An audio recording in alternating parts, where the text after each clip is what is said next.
নিজের জন্য একটু সময় নিন আর এটা নিয়ে ভাবুন, কখনো কি এমন হয়েছে যে আপনি কোনো পরিস্থিতিতে একভাবে প্রতিক্রিয়া দিয়েছেন আর পরে ভেবেছেন, আমি এমন কেন করলাম?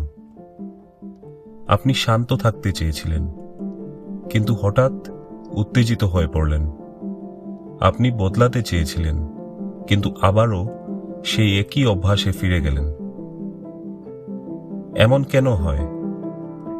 একবার ভাবুন তো, আপনি কি কখনো নতুন বছরের কোনো সংকল্প করেছিলেন কিন্তু তা রাখতে পারেননি?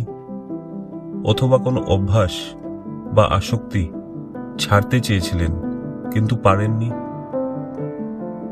যদি কেউ আপনাকে জিজ্ঞেস করে আপনি কে, তাহলে আপনি কি বলবেন?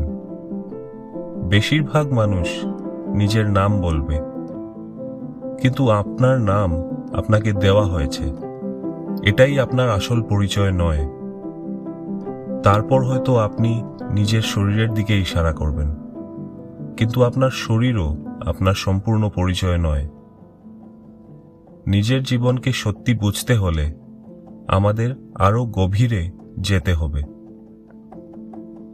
আপনি এক আধ্যাত্মিক সত্তা, যিনি একটি শরীরে বাস করছেন, আর যা আপনাকে অন্য সব জীবের থেকে আলাদা করে তা হলো আপনার মন।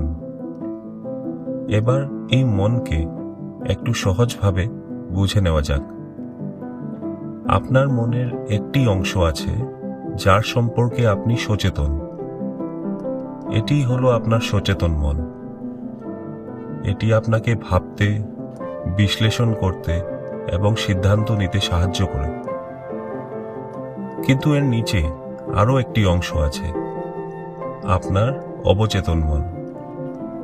এই অংশকে সহজে উপলব্ধি করা যায় না, তবুও এটাই অনেক বেশি শক্তিশালী। এটি নীরবে, পর্দার আড়ালে সবসময় কাজ করে চলে। এটি প্রভাবিত করে আপনি কিভাবে ভাবেন, কি অনুভব করেন এবং কিভাবে আচরণ করেন। অনেক সময় আপনি বুঝতেও পারেন না। আসলে আপনার দৈনন্দিন জীবনের একটি বড় অংশ, এমনকি শরীরের ভেতরের অঙ্গগুলোর কাজও এই অবচেতন কার্যকলাপের দ্বারাই পরিচালিত হয়। তাই অনেক সময় আপনি এমনভাবে প্রতিক্রিয়া দেন যা আপনি নিজেও পুরোপুরি বুঝতে পারেন না। আপনি নিজেকে কিছু প্যাটার্নের বা অভ্যাসের মধ্যে আটকা অনুভব করেন, যা আপনি বদলাতে চান, তবুও বদলাতে পারেন না। আপনার ভেতরে কিছু আছে যা আপনাকে বারবার সেই একই জায়গায় ফিরিয়ে নিয়ে যায়। সেই কিছু হলো আপনার অবচেতন মন। এটি কাজ করে তার ভেতরে আগে থেকেই যা সঞ্চিত আছে তার ভিত্তিতে, আর এটাই একে এত শক্তিশালী করে তোলে। এটি নীরবে আপনার ভেতরের জগৎকে গড়ে তোলে এবং সময়ের সাথে সাথে আপনার জীবনও সেই অনুযায়ী গড়ে উঠতে থাকে।